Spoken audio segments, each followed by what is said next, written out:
बार independent counsellor का चुनाव लड़े थे। अचल शर्मा बीजेपी का आदमी है उत्तम नगर से।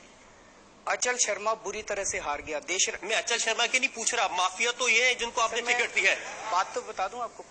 अब मेरे को पूरा करने देंगे, बीच में काटेंगे नहीं? नहीं, बिल्कुल काटूंगा। अगर आप, मैं पूछ रहा हूँ कि क्या इनके खिलाफ लोकायुक्त का शिकायत है कि नहीं है? सर मेरे को जवाब देना पड़ेगा। अगर आप मेरे को जवाब देने ही देंगे तब तो मैं जवाब दे ही नहीं रहे, आप तो दूसरे बात के बारे में बात कर रहे हैं। तो फिर ऐसे तो काम नहीं चल सकता। ऐसे ही काम चलेगा? आपकी मर्जी। जब राजनीति में आए तो ऐसे सख्त सवालों के जवाब देने पड़ेंगे। मैं जवाब देने अब आप बच नहीं सकते इन चीजों से। तो बता तो रहा हूँ मैं। अगर आप बेईमान वादियों को टिकट देंगे तो सवाल तो पूछे जाएंगे आपसे। तो आप जवाब ही नहीं देने दे रहे, आप सवाल ही पूछ रहे हैं। आप जवाब नहीं दे रहे हैं ना। चलिए अब बोलूं मैं? बोलिए। मेरे को बात पूरी करनी पड़ेगी, बिकॉज वो बात पूरी। आप बात बोल नहीं रहे, बार बार घुमा रहे हैं। आप बार बार कह रहे मुझे बोल नहीं दे रहे, लेकिन बोल नहीं रहे। मैं तो चुप हूँ, बोलिए। अचल शर्मा को इन्होंने पिछली बार हराया था। आप अचल शर्मा के पीछे पड़े। आप सर, ये अचल शर्मा की कंप्लेंट है। ये अचल शर्मा की कंप्लेंट। मैं आपसे पूछ रहा हूँ कि देशराज राघव। सर ये नहीं है उनके दुकान, एक भी दुकान देशराज राघव के सामने अगर आप साबित कर दें, हम अपनी पार्टी बंद कर देंगे। नहीं, ये प्रूफ है। ये आरटीआई से इन्फॉर्मेशन आई है।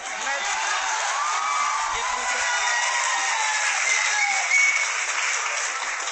ये आरटीआई की इन्फॉर्मेशन नहीं है, ये अचल शर्मा की कंप्लेंट की कॉपी है। ये कंप्लेंट की कॉपी। हाँ, लोकायुक्त से आई है। अब मैं आपको कंप्लेंट तो कोई भी कर सकता है। अगर आपको आरटीआई का शौक है, दिखाइए। ये लीजिए आरटीआई। ये आरटीआई की कॉपी है। इसके बाद भी एक और आरटीआई हुई थी। इसके बाद एक और आरटीआई आई थी। एक मिनट सुनिए। ये आरटीआई दे दी आपने, इसके बाद एक और आरटीआई होगी। सुनिए तो सही, आप मेरी बात नहीं सुन रहे।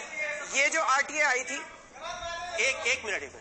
ये देशराज राघव के खिलाफ एक आरटीआई है। हाँ। लोकायुक्त की अगर आप पूरी कंप्लेंट पढ़ें, लोकायुक्त की कंप्लेंट में लिखा हुआ है कि उन्होंने अचल शर्मा ने एक आरटीआई डाली जिसके अंदर उनको एक इन्फॉर्मेशन मिली। उसके बाद उन्होंने दूसरी आरटीआई डाली जिसमें डिपार्टमेंट ने ये कबूल किया कि हमने जो पिछली आरटीआई का जवाब दिया था वो गलत था और देशराज राघव के नाम पे एक भी दुकान नहीं है। देखिए, आपके समर्थक के बारे में इल्जाम लगे तो आप एक आरटीआई, दूसरी आरटीआई, लोकायुक्त ये सब करने लगते हैं। किसी दूसरे के बारे में इल्जाम लगे, सबूत हो ना हो, आप इल्जाम लगा देते हैं। सर मैं जिस देशराज यादव की एक इंटरेस्टिंग बात बता देता हूँ, ये तो छोड़ दीजिए। चलिए, आप कह रहे हैं पहली आरटीआई, दूसरी आरटीआई। इनके पिताजी की डेथ हुए 4.5 साल हो गए। ये मेरे पास बैंक के रिकॉर्ड है, उनकी पेंशन अभी भी उनके नाम में है। सर इन्होंने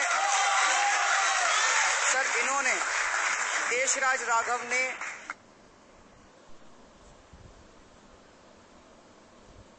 पहली बार इंडिपेंडेंट काउंसलर का चुनाव लड़े थे। अचल शर्मा बीजेपी का आदमी है उत्तम नगर से। अचल शर्मा